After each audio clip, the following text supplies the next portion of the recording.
professionnels des taxis-motos seront désormais moins exposés aux dangers de la toxicomanie. Une cinquantaine a bénéficié d'une séance de sensibilisation dans l'un des hôtels de Parakou hier. L'initiative émane de Lions Club Parakou au Para. Et puis dans l'actualité sportive, le sport permet aussi de se regarder ses origines. Une des raisons pour laquelle le professionnel villageois de basketball, Moufta Yarou, a organisé un grand camp d'entraînement à Parakou. L'événement a lieu du 22 au 25 juillet 2019.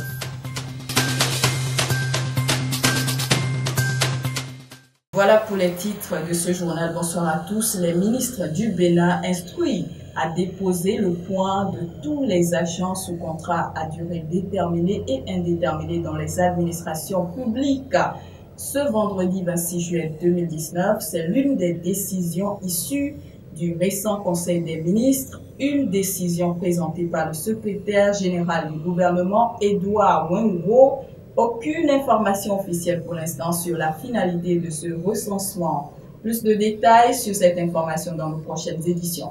Madame, Monsieur, en prélude à la célébration de la 59e accession à la souveraineté nationale et internationale du Bénin, la municipalité de Parakou opte pour la singularité culturelle et originale des spécificités locales. Eh bien, il est question d'exhiber ostensiblement aux yeux du monde le savoir tellurique du Borgou. Marcel Ogoufiko est chargé du défilé civil pour cette fête de l'indépendance 2019. Depuis l'année dernière, la fête de l'indépendance donc de 2018, et le maire de Parakou, le maire Charles Toko et son équipe municipale ont décidé d'inviter à cette fête, à la commémoration de cette fête, au défilé civil donc et militaire de cette fête, des personnes en leur demandant de se mettre en tenue traditionnelle. Parce que il est clair désormais que le 1er août, c'est la fête nationale, c'est notre fête nationale qui marque l'indépendance du Bénin. Et vous comprenez bien avec moi qu'on ne peut pas être indépendant en soi, en réfléchissant dans la tête ou par les réactions, les habitudes de l'autre. On ne peut pas. Donc, on l'a longtemps fait. Je pense que c'est une erreur qu'il faut qu'on corrige désormais. On ne peut pas venir à une fête nationale tout en s'habillant comme l'autre. Je ne veux pas citer de nationalité et tout, mais non.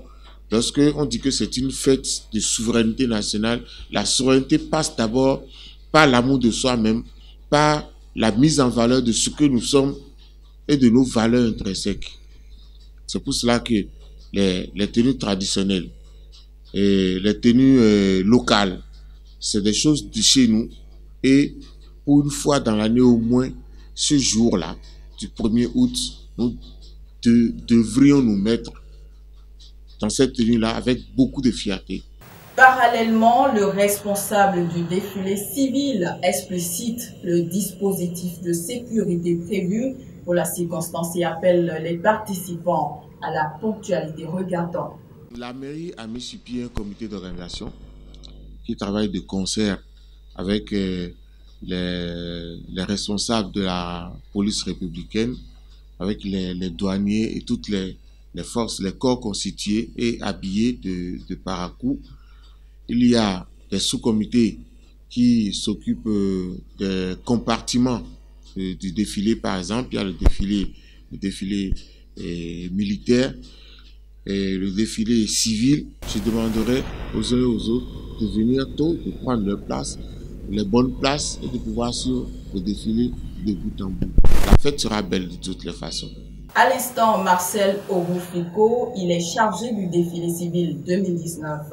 Toujours dans l'actualité, un hôtel UP de Parakou a abrité hier une séance de sensibilisation des professionnels des taxis-motos au sujet des dangers de la toxicomanie. Objectif, élucider les incompréhensions, mettre à nu les spécificités des dangers, ceci Pour sortir les membres de cette coopération suffisamment exposés des méandres des substances toxiques dont ils font face au quotidien. Témoin de la séance, Angelo Mundior.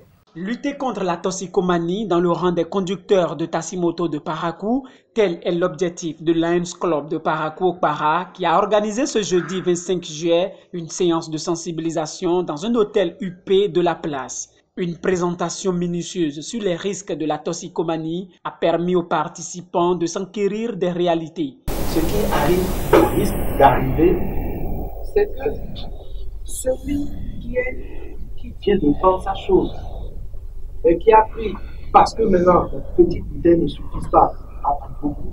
La première chose qui puisse lui arriver, c'est qu'il se blesse. Il se blesse parce que, une fois qu'il a pris, son cerveau n'est plus un cerveau normal. On va mettre la priorité pour sensibiliser.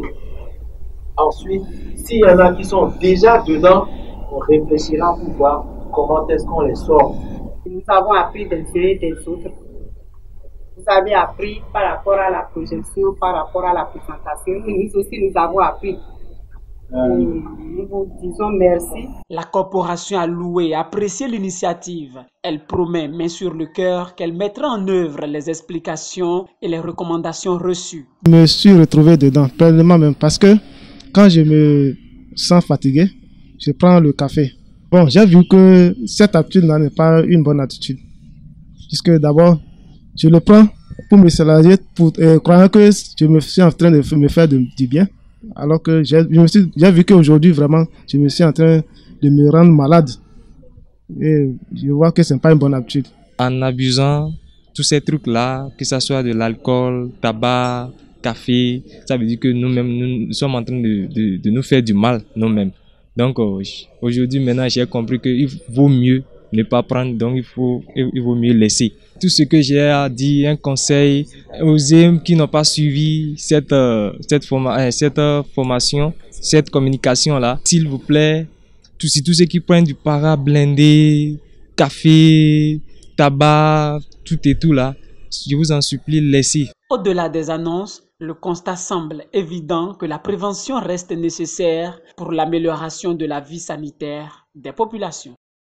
Pour finir cette édition, et on parle d'un exemple éloquent de ceux qui n'osent pas tourner le dos à leurs origines, le basketteur professionnel Moufta Yahou du club métropolitain 92 en France a organisé du 21 au 25 juillet 2019 à Parakou un camp de formation de basketball des moins de 20 ans. L'objectif est d'outiller à nouveau les adeptes de la discipline pour le futur rayonnement du Bénin de ses ancêtres. Reportage Chalada Boukor. Maïbaïrika, le camp de basketball des moins de 20 ans, a réuni une centaine de personnes, filles comme garçons, autour de ce sport de main. 4 jours de chant, de cours pratiques et des recommandations ont mis en valeur des potentialités qui regorgent le pays des esprits. Pour les plus jeunes, on partage, on leur donne ce que nous on a vécu en Europe, toutes les connaissances qu'on a au niveau du basket, et puis pour eux, pour les aider pour le futur. Vous entendez l'énergie, les enfants sont engagés, les coachs veulent vraiment le développement du basket ici, donc ça nous fait beaucoup plaisir. Il y a du talent, c'est des diamants qu'il faut polir, il faut qu'ils travaillent. Et tout ça, il faut les aider. Là, on les a aidés, maintenant c'est aux formateurs qui les ont tous les jours de les aider et de s'instruire aussi, mais j'ai vu du potentiel. Ces jeunes pépites livrent leurs impressions à la fin de ce camp de formation.